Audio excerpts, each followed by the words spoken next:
Muy bien, vamos a comenzar con una pregunta. ¿Cuántos de ustedes hablan español?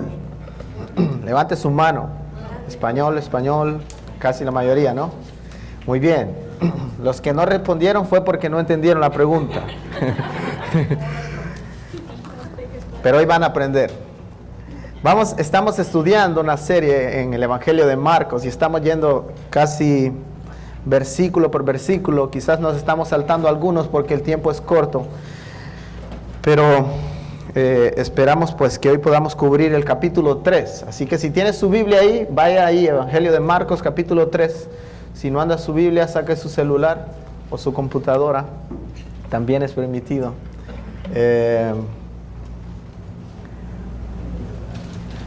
Cuando comencé a predicar, una de las primeras veces que yo predicaba, lo hice en Honduras.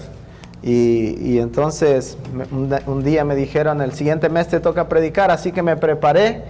Y era muy difícil para mí preparar los sermones, ya que no tenía mucha experiencia, pero me llevó mucho tiempo y al final parece que a la gente le gustó el sermón, parece que el Señor había hablado a través de ese sermón. Y al final un hermano se me acercó y me dijo, él era una persona que me discipulaba a mí, un señor de bastante edad, y una de las cosas que me dijo es: Abner, qué lindo sermón, me dijo. Lo único que hubiera sido mejor para mejorar ese sermón hubiera sido una corbatita ahí en su camisa. Y entonces yo me reí un poco, pero por dentro dije, ay, el hermano es tan religioso. Y me puse a pensar, ¿verdad? ¿Cuántas cosas nosotros añadimos a la iglesia? Cosas que la Biblia no lo dice, y le ponemos cargas a la gente, y somos como los fariseos, poniéndole cargas a la gente que ni ellos mismos pueden llevar. Y al final el cristianismo se vuelve, lejos de algo disfrutable, una carga para las personas. Así que hablamos de vestimenta, pero hay muchas otras cosas que nosotros le hemos puesto al cristianismo, y lejos de preocuparnos por el exterior, por el interior de la persona, nos preocupamos más por el exterior. Y me gusta mucho esta cultura, porque uno de los muchachos que nos ayuda, que hoy no está, por cierto, por eso voy a hablar de él, él viene, agarra sus zapatos de jugar soccer, se pone sus shorts y viene y toca con nosotros ahí el piano. Y nunca nosotros le hemos dicho nada por la manera en que se viste. Yo conozco a Nick y sé que es un buen muchacho, conozco su corazón, y me encanta que nosotros nos preocupamos más por el interior de la persona que por el exterior. Pero cuando nosotros leemos el capítulo de Marcos, el capítulo 3, nosotros vemos personas que son fariseos que se preocupaban más por el exterior que por el interior, que por cambiar su corazón. Y cuando nosotros terminamos el capítulo 2 de Marcos, los últimos versículos, dice que los fariseos seguían a Jesús y observaban todo lo que Jesús hacía. Entonces dice que los discípulos comenzaron a recoger espigas. Esos son unos granos de trigo, ¿verdad?, que estaban sembrados quizás a la orilla del camino, y ellos recogieron, y los discípulos le dijeron: ¿cómo puedes permitir que estos hombres estén recogiendo esto si hoy es el día del Señor? Si hoy es el Sabbat, se dice en inglés, ¿no?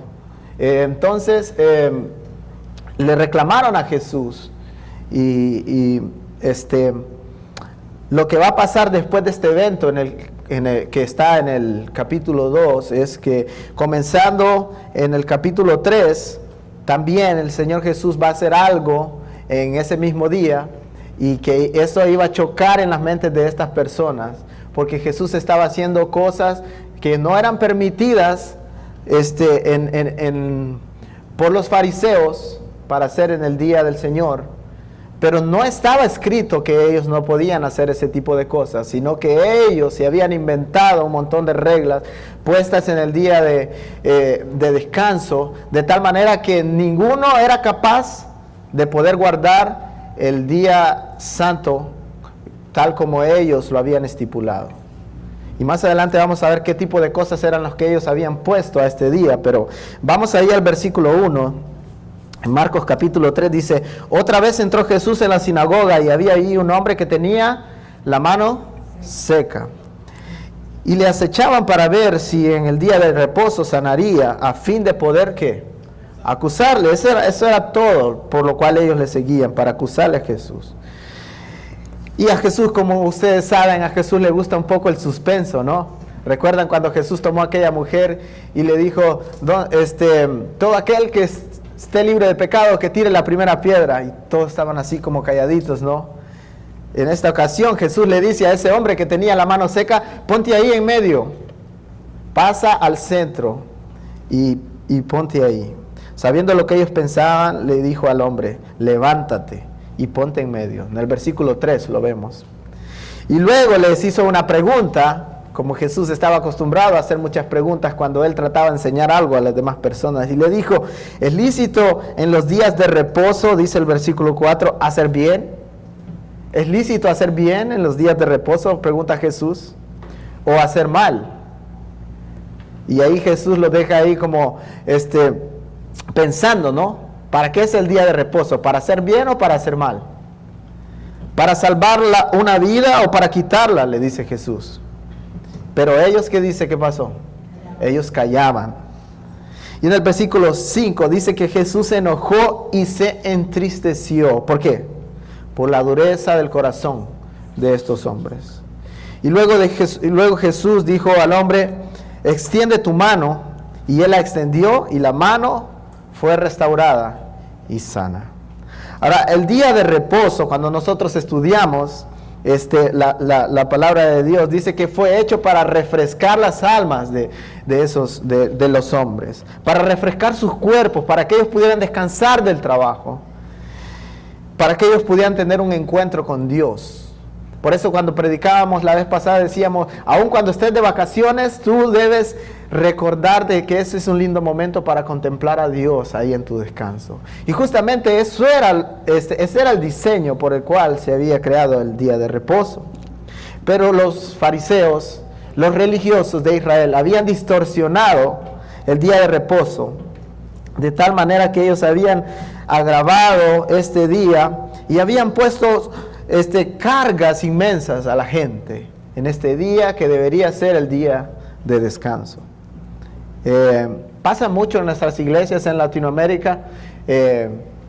Yo tenía un compañero en la universidad que después se hizo cristiano. Ahorita me lo encontré cuando fui a Honduras y estuvimos platicando y yo le dije, ¿y cómo te va? Le digo, yo en la iglesia. Y me dice, bien, pero estoy súper cansado, me dice, porque yo tengo que ir el lunes al culto de oración, el martes tengo un grupo pequeño, el miércoles tengo que ir a no sé qué, el jueves a esto, el viernes a esto, y el sábado tenemos culto normal y el domingo culto otra vez. Hijo. Entonces, él estaba súper cansado por todas las cosas que tenía que hacer, de tal manera que él dijo, yo no estoy disfrutando lo que yo estoy haciendo.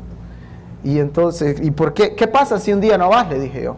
Me van a ver en la iglesia y me van a decir que eres un pecador, que estás en contra de la iglesia y que te estás rebelando ante lo que el pastor dice. Y tristemente eso es lo que pasa. Y lo que pasaba en ese tiempo, volviendo aquí al pasaje que estamos, es que los fariseos habían puesto un sinnúmero de reglas que, por ejemplo, decían, tú no puedes caminar más de tantos pasos en el día del Señor, porque eso se considera como trabajo. Eso era lo que decían. Después decían, tú no puedes cocinar en el día del Señor, porque no está permitido ni siquiera encender un fuego en ese día, entonces tú no puedes calentar la comida. Y no habían hornitos en ese tiempo que solo le das la vuelta a la perilla y te calienta todo. No había microondas. Entonces, imagínense hasta qué punto habían llegado. Habían llegado hasta tal punto que decían hasta tragar la propia saliva que tú tienes. Eso podría considerarse como no guardar el día de reposo. Y sus regulaciones habían llegado a ser más importantes que la importancia de guardar el día del Señor como Dios lo había mandado. Disfrutar a Dios por quien Él era. Hacer cosas buenas al prójimo. Eso no era trabajar, era ayudar al prójimo. Entonces, seguramente si a uno de los fariseos se le caía su caballo ahí en una zanja, ellos lo iban a rescatar. Pero ellos están en contra de Jesús porque Jesús sanó a un hombre. Entonces vemos todas las cargas que ellos habían puesto sobre la gente. Ellos habían olvidado lo que el profeta Oseas había dicho en Oseas 6:6, para aquellos que apuntan, dice: ustedes me traen ofrendas, pero eso no es lo que quiero, dice el Señor. Lo que quiero es que me amen y que me reconozcan como su Dios. Todo el sacrificio que ustedes están haciendo, ¿saben qué? Eso no es lo que yo quiero. Lo que yo quiero es obediencia. Y escuchamos vez tras vez en los versículos de la Biblia: obediencia quiero y no sacrificio. Obediencia quiero y no sacrificio. Y las iglesias están llenas de personas que hacen sacrificios. Las personas están llenas de personas que ponen las sillas, vienen temprano, traen comida cuando tenemos las fiestas, ¿verdad? Personas que cuidan los niños, eso es un sacrificio. Las personas que se sacrifican aquí, viniendo temprano para ensayar la música. Personas que preparan todo el programa para el domingo. Personas que hacen grupos pequeños. Y todas esas cosas que nosotros hacemos son buenas. Pero el problema de la iglesia radica en que hay muchas personas sacrificándose, pero pocas personas que obedecen a Dios. Personas que hacen sacrificios, que se mira lo que ellos hacen, pero personas que no obedecen. Entonces tenemos gente viniendo a la iglesia, presentes todo el año durante la iglesia, pero ¿qué están haciendo allá afuera? ¿Cómo es su comportamiento en su casa? ¿Cómo es su comportamiento cuando están fuera de un ambiente cristiano? Ahí es donde el Señor requiere obediencia. Porque el obedecer es lo que le va a dar sentido al sacrificio que tú haces. Así que vemos personas en la iglesia que hacen sacrificios, pero que aman vivir en el pecado. Personas que dicen ser cristianos, pero sus acciones no demuestran fidelidad a Cristo Jesús. Ojalá que el Señor pueda a nosotros hacernos pensar, ¿verdad? ¿Cómo es nuestra vida cristiana? Si realmente nosotros simplemente estamos haciendo sacrificios o realmente estamos obedeciendo al Señor. Porque lo que realmente importa es la obediencia. ¿Saben que a mí me duele mucho, y creo que a cada pastor le duele mucho, llegar a una iglesia y ver que pasan 2 o 3 años y ver que en el mismo estado que estaba la gente, algunas personas en el mismo pecado, en ese mismo pecado, ellos permanecen? Y muchas veces los pastores callan, ¿verdad? Porque dicen: no puedo hablar del pecado en la iglesia porque se van a ir.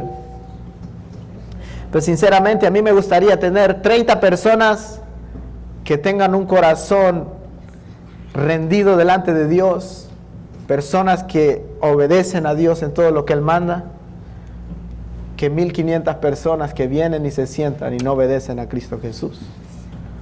Porque lleva más gloria 30 personas adorando sinceramente a Cristo Jesús que 1500 personas que vienen y se sientan aquí, pero sus corazones están lejos de Dios. Así que una pregunta para nosotros es: ¿qué diría Dios de tu vida si hoy miraran la manera en que te comportas? Es una buena pregunta, pero sigamos ahí estudiando los siguientes versículos, ahí en Marcos capítulo 3. Los versículos 8 al 12 dice: la multitud continúa siguiendo a Jesús. ¿Por qué? Porque Jesús hace muchos milagros, ¿verdad? La popularidad de Jesús se ha hecho grande. Entonces, los espíritus inmundos se postraban delante de Él. Cuando leemos esos versículos, dice que se postraban delante de Él. Y muchos enfermos venían y eran sanados y le buscaban. De diferentes ciudades venían y buscaban a Jesús para ser sanados. Y el versículo 13, si vamos al versículo 13, dice y lo siguiente: después subió al monte y llamó así a los que Él quiso y vinieron a Él. Y estableció 12 para que estuvieran con Él y para enviarlos a predicar. Y que tuvieran autoridad para sanar enfermedades y para echar fuera demonios. Y luego dice a quiénes fue los que Él escogió y los menciona por nombre. Y de los versículos 13 al 19, Jesús está hablando ahí, ¿verdad? De quiénes son las personas que Él escogió. Pero mi versículo favorito, si tuviera que escoger entre esos, es el versículo 13. Este es un pasaje glorioso. Jesús sube al monte y ¿qué dice? Mi frase favorita es, llamó a los que Él quiso. Llamó a los que Él quiso. Y no sé si ustedes han escuchado un versículo que dice, no es del que quiere, no es del que corre ni del que quiere, sino del que Dios tiene misericordia. Y yo quiero que nosotros veamos la gloria de Cristo al escoger personas imperfectas como nosotros, ya que nosotros estábamos perdidos en nuestros delitos y pecados, muertos sin ninguna esperanza, y Cristo quiso llamarnos a nosotros y hacernos hijos de Dios. Qué versículo más glorioso. Llamó a los que Él quiso, y entre los que Él quiso llamar, ¿sabes qué? Estaba yo. Y yo espero que tú también estés ahí. Me encanta lo que Jesús hace, porque a través de toda la Biblia, desde Génesis hasta Apocalipsis, vemos que es Dios quien escoge a las personas. Vemos que es Dios quien llama. Dios llama a Abraham, Dios llamó a Pablo en el Nuevo Testamento, Dios llamó a sus profetas, Dios escogió a sus discípulos. Es Dios. Cuando el hombre peca ahí en el Génesis, en los primeros capítulos del 1 al 3, el hombre se está escondiendo de Dios. ¿Y quién es el que viene para hablar con ellos? Dios mismo, Dios buscando al hombre. Por eso dice un versículo, no me elegisteis vosotros a mí, sino que yo os elegí a vosotros. Amén. ¿No estás agradecido por eso que el Señor ha hecho contigo? Piensa en un momento a dónde estuvieras hoy si el Señor no te hubiese elegido. Allá afuera quizás sin ninguna esperanza. Hablaba hoy y hablaba con Fred, y Fred me decía, ¿sabes que en Brasil el domingo es el día donde más suicidios hay? Porque el domingo es un día depresivo para las personas, porque están pensando que ya el lunes tienen que regresar a trabajar. Entonces ellos dicen, oh no, mañana voy a regresar a trabajar, mejor me mato. No, son bromas. Pero nosotros nos gozamos hoy aquí, agradecidos con el Señor por lo que Él ha hecho por nosotros, por esa salvación tan grande. Y para nosotros, yo no sé para usted, pero para mí el domingo es un día hermoso, donde puedo verlos a todos. Yo sé que en la tarde voy a estar allá con mis amigos jugando voleibol, y yo sé que en la mañana voy a cantar al Señor con toda mi iglesia. No es un día depresivo, es un día donde nosotros elevamos nuestro corazón a Dios en agradecimiento. Y yo creo que cuando usted se da cuenta de que usted no buscó a Dios, de que no había nada bueno en usted para poderle buscar, sino que Dios lo buscó, es ahí donde nosotros le damos más gloria a Él, porque sabemos que no proviene de nosotros mismos el hecho de que le busquemos. Así que Juan lo dice de la siguiente manera, como les dije, no me elegiste vosotros a mí, sino que yo los elegí a vosotros, dice este versículo, y os he puesto para que vayáis y llevéis fruto, y vuestro fruto permanezca. Me encanta la soberanía de Dios en la elección. ¿Han escuchado ustedes personas que dicen, y yo acepté al Señor, y yo lo busqué, ¿verdad? No pudiésemos nosotros haber buscado al Señor si antes Él no hubiera hecho un trabajo en nuestro corazón, cambiando nuestro corazón de piedra por un corazón de carne, para que nosotros pudiéramos venir y adorarle. Así que me encanta ese versículo, que el Señor eligió a los que Él quiso. Entonces, esto me ayuda también a mí para poder hacer misiones, para poder predicar allá afuera. ¿Saben por qué? Porque yo sé que cualquier lugar que yo vaya, el Señor ya ha escogido personas. Y lo único que tengo que hacer yo, ¿sabes qué? Descubrir cuáles son esas personas que Dios ya ha elegido, es mostrarles el mensaje, y si ellos son los escogidos, ellos van a responder a ese mensaje.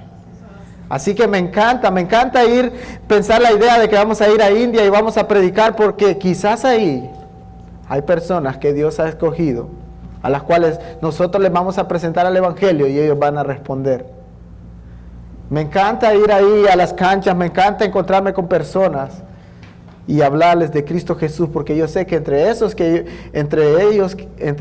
yo juego fútbol, quizás hay algún escogido ahí que el Señor va a alcanzar. Esa debe ser nuestra mentalidad cada día. Así que los escogió para que estuvieran con Él y después ¿para qué? Para mandarlos a predicar, dice entre los versículos 14 y 19.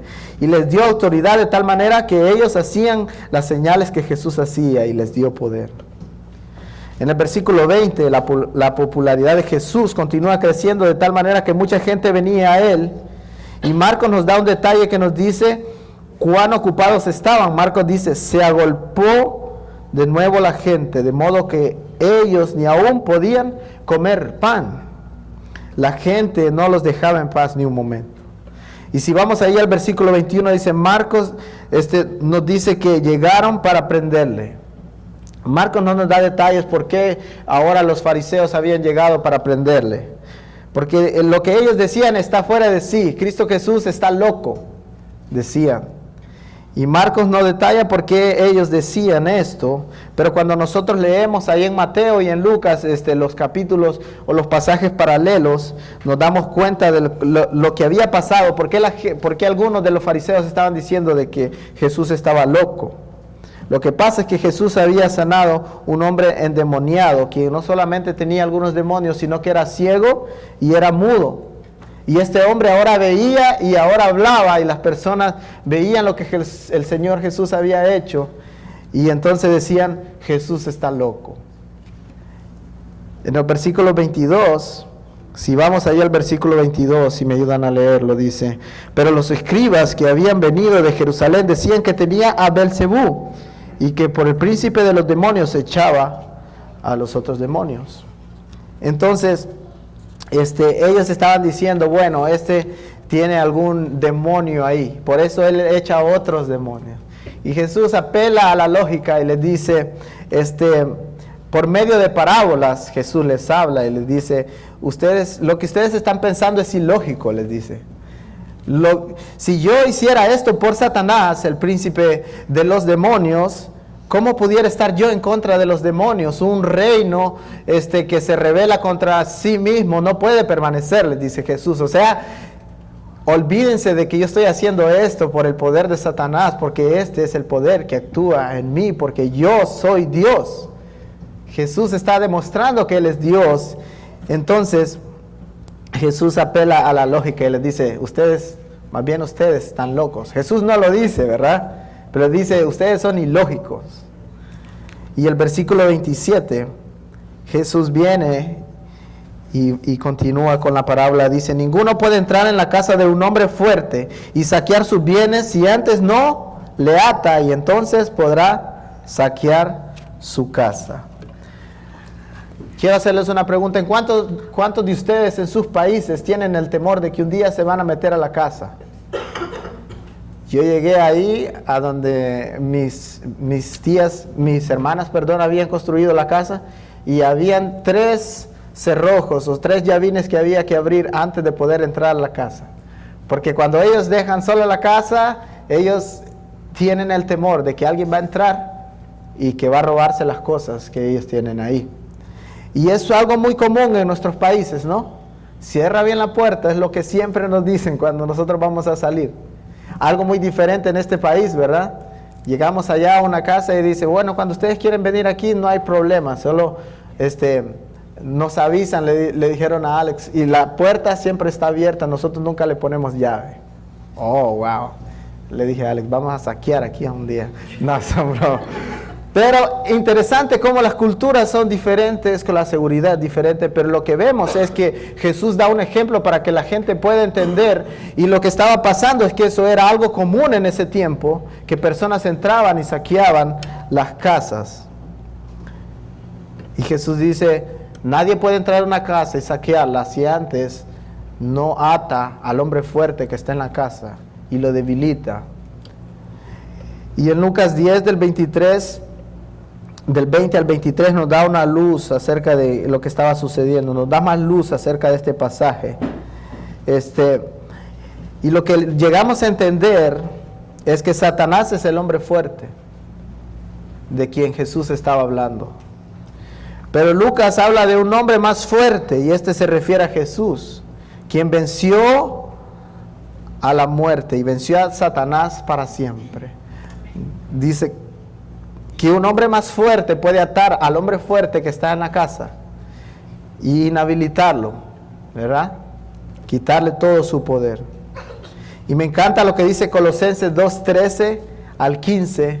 Si usted apunta, dice, hablando de Cristo, dice, este os dio vida juntamente con Él, perdonándoos todos los pecados, anulando el acta de decretos que había contra nosotros, que nos era contraria, quitándola de en medio y clavándola en la cruz. Y despojando a los principados y a las potestades, los exhibió públicamente, triunfando sobre ellos en la cruz. La obra de Cristo es increíble. Cristo venció a Satanás, hermanos. Él está vencido. Y las acusaciones que Él nos hace fueron olvidadas en la cruz. Fueron clavadas, fueron llevadas ahí en la cruz. Y si Cristo nos hizo libres, ¿por qué vivir esclavos? Y si Cristo nos perdonó, ¿por qué vivir con vergüenza? Y si Cristo pagó nuestra libertad, ¿por qué vivir como prisioneros? El Señor Jesús pagó por nosotros. Y hay tres cosas que me gustaría que quedaran ahí en su mente acerca de el poder que tiene Satanás.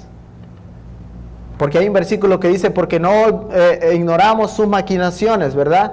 Hay otros versículos que dicen, el diablo anda como el león rugiente buscando a quien devorar.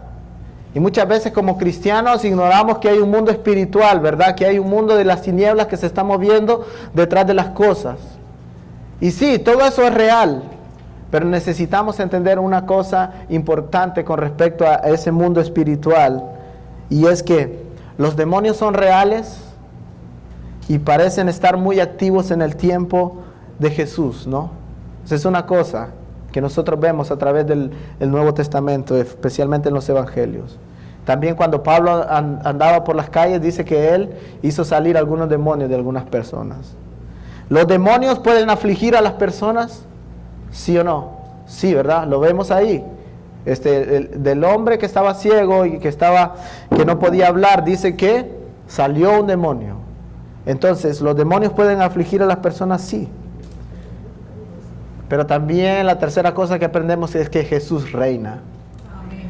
Y Jesús expulsa fuera los demonios de las personas. Entonces, si nosotros tenemos de nuestro lado aquel que es más fuerte, que ese hombre fuerte, ¿por qué debemos tener temor si Él ya lo venció? Así que el cristiano vive en libertad. Hay muchas personas cristianas creyendo otro tipo de teología que dicen que aún los cristianos son poseídos y todo ese tipo de cosas, y dice que este es cristiano pero tiene un demonio, hay que liberarlo, y comienzan a hacer un exorcismo por ahí. Quizás si tiene un demonio es porque no es cristiano, porque si tú eres cristiano, el hombre fuerte está atado y no tiene fuerzas para actuar contra ti, hablando espiritualmente. Así que no tenga temor, porque aquel que nos ha dado la victoria actúa en nuestras vidas, está en nuestro corazón y ya venció. Venció en el momento que murió en la cruz para darnos libertad a nosotros. Así que Cristo reina y Él es más fuerte que todos. Y si Cristo triunfó sobre los principados y potestades y los exhibió públicamente en la cruz, podemos vivir tranquilos de que Él está con nosotros y que tiene más poder que cualquier otro. Así que el Señor Jesús ahí sigue hablando, y en el versículo 28 y 29 dice: todos los pecados y blasfemias les serán perdonados a los hombres, pero hay un solo pecado que no les será perdonado: la blasfemia contra el Espíritu Santo. Y hablamos muchas veces, ¿verdad?, de que Jesús puede perdonar todos los pecados o no. No, hay un pecado que Jesús no puede perdonar: la blasfemia contra el Espíritu Santo. ¿Y cuál es la blasfemia contra el Espíritu Santo? Decimos, bueno, hablar mal contra el Espíritu Santo. Algunos teólogos han llegado a la conclusión que la blasfemia contra el Espíritu Santo es la incredulidad que estos hombres tenían acerca de que la obra que Cristo estaba haciendo, la estaba haciendo por su poder. O sea, lo que ellos estaban diciendo es: esa obra que tú estás haciendo está hecha por Belcebú. O sea, ellos no creían en Cristo.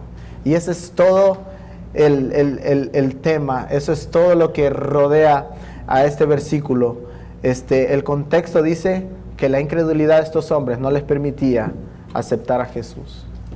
Y el hecho de que personas no acepten a Cristo Jesús, que no crean en Él, eso es lo que no les va a ser perdonado en la eternidad, por lo cual van a recibir un castigo eterno. Pero si ustedes han creído en el Señor, tranquilos, estamos seguros en Cristo. Hay un versículo en Romanos que dice: ni la vida ni la muerte, ni ángeles ni potestades, ni ninguna cosa creada, ni lo alto ni lo bajo, ni lo presente ni lo porvenir, podrá separarnos del amor de Dios que es ¿en quién? En Cristo Jesús, Señor nuestro. Así que, gracias a Dios que nosotros llegamos a creer que ese pecado de incredulidad, el Señor lo llevó en la cruz, y ahora por eso nosotros podemos creer en Cristo Jesús. Y al final de este evento, el evento narrado en Lucas divide al mundo en dos tipos de personas: aquellos tipos de personas que están con Jesús y los que no están con Jesús. Eso dice: el que no está conmigo, contra mí está. Así que hay dos tipos de personas, y quizás tú puedes identificarte con estos dos tipos de personas en el mundo. ¿Estás con Jesús o estás en contra de Jesús? No hay personas, bueno, yo no estoy con Jesús, pero yo me llevo bien con Él. No hay ese tipo de personas. O eres de Jesús, o la ira de Dios va a caer sobre ti en el día del juicio. Y hoy que estás aquí, yo me gustaría decirte las buenas nuevas. Primeramente me gustaría decirte la mala noticia, ¿no? Que si no tienes a Cristo Jesús, la ira completa de Dios va a caer sobre ti en el día del juicio. Y las buenas noticias son que Cristo Jesús, que Dios amó tanto al mundo, que envió a su Hijo unigénito, para que todo aquel que en Él cree no se pierda, sino que tenga vida eterna. La ira de Dios la llevó Cristo Jesús ahí en la cruz, para que aquellos que iban a ser condenados en la eternidad, algunos de toda la humanidad, pudieran ser rescatados, porque Dios es misericordioso. Por su amor nosotros hemos sido salvados. Así que si alguien aquí dice: yo no sé en cuál punto estoy, yo no sé si soy de Jesús o no sé si estoy en contra de Jesús, quiero decirte, si quieres estar en el lado de Jesús, necesitas aceptar que eres un pecador, necesitas aceptar que su sangre ha lavado tus pecados y que por su misericordia tú puedes ser perdonado y aceptado en el reino de Dios. Así que hay dos reinos: el reino de Satanás, que gobierna en este mundo, pero hay un reino en el cual nosotros ya estamos, por lo cual nosotros tratamos de vivir conforme a ese reino, el reino de Cristo Jesús. Qué glorioso, ¿no? Y un día ese reino va a ser consumado cuando personas de toda lengua, de toda tribu y de toda nación estén adorando al Cordero de Dios, ahí al final de la historia, tal como lo declara Apocalipsis. Así que no hay tal cosa como un cristiano que vive en pecado. No hay tal cosa como un cristiano mundano. O eres de Cristo o no eres de Cristo. Ahora, mi amor por ustedes me lleva a decirles que examinen su corazón. Si eres de Cristo o no eres de Cristo, porque si no crees que eres de Cristo, no lo sientes, necesitas urgentemente el perdón de Jesucristo. Y cuando fui hace algunas semanas en Honduras, dije: ¿cómo puedo yo estar predicando a mi iglesia tantas cosas buenas y no hablarles este mensaje a mi familia? Y llegué donde mi papá se divorció de mi mamá, ahora mi papá está viviendo con una mujer que no es cristiana, y viven y no están casados, y un día le hablé y le dije: papá, me gustaría decirte algo porque yo te amo mucho. Y lo que le dije fue: Tú sabes que el libro de Romanos dice que los fornicarios no entrarán en el reino de los cielos. Y le hablé directamente de su pecado. Le dije, me preocupa tu eternidad. Porque si continúas en esa condición, lo que la Biblia dice es que no vas a poder entrar en el reino de los cielos. Y eso va a ser triste. Él asentó con la cabeza, me dijo, tienes razón lo que tú me estás diciendo. Al final, la salvación es del Señor, pero yo no callé en decirle a mi papá el pecado en el cual él se encuentra. Y lo hice porque lo amo. Y el hecho de que nosotros prediquemos acerca del pecado, prediquemos acerca de examinarnos a nosotros mismos, es porque realmente amamos a la iglesia y queremos que la iglesia sea una iglesia santa, que se purifique, que glorifique a Cristo, que realmente sus sacrificios sean por amor a lo que Cristo ha hecho primero por ellos. Así que alguien dijo por ahí, ¿de qué le sirve a una persona abstenerse tanto del alcohol si su corazón está lleno de odio? O sea, en otras palabras, ¿de qué sirve tanto sacrificio, iglesia, si no estamos obedeciendo al Señor en algunas cosas básicas? Así que ojalá que todos nosotros estemos del lado de Cristo Jesús. Y ¿saben qué? El hecho de ser familia de Cristo Jesús dice que en el capítulo 3 de Marcos termina de esta manera. Dice, llegaron a Jesús y le dijeron, tu madre y tus hermanos te buscan. Y como Jesús siempre, Él está buscando oportunidades para enseñar a sus discípulos, Jesús dice, mi madre y mis hermanos y mis hermanas son aquellos que obedecen mi palabra, que hacen la voluntad de Dios. Entonces, si eres de la familia de Cristo Jesús, significa, si tú eres hermano de Cristo Jesús, hermana de Cristo Jesús, quiere decir que tú estás haciendo su voluntad, que estás viviendo en santidad, que te purificas y que tratas de conocerle mejor. Así termina el capítulo 3. Así que hoy vamos a orar, vamos a decirle, Señor, gracias. Gracias porque yo me considero que soy de tu familia. Y si aquellos que no se consideran que son parte de la familia de Dios, hoy hay un tiempo de gracia. El Señor te está pidiendo hoy que te arrepientas de tus pecados y le digas, perdóname, reconozco que soy pecador y creo que tu sangre puede limpiar mis pecados. Oremos.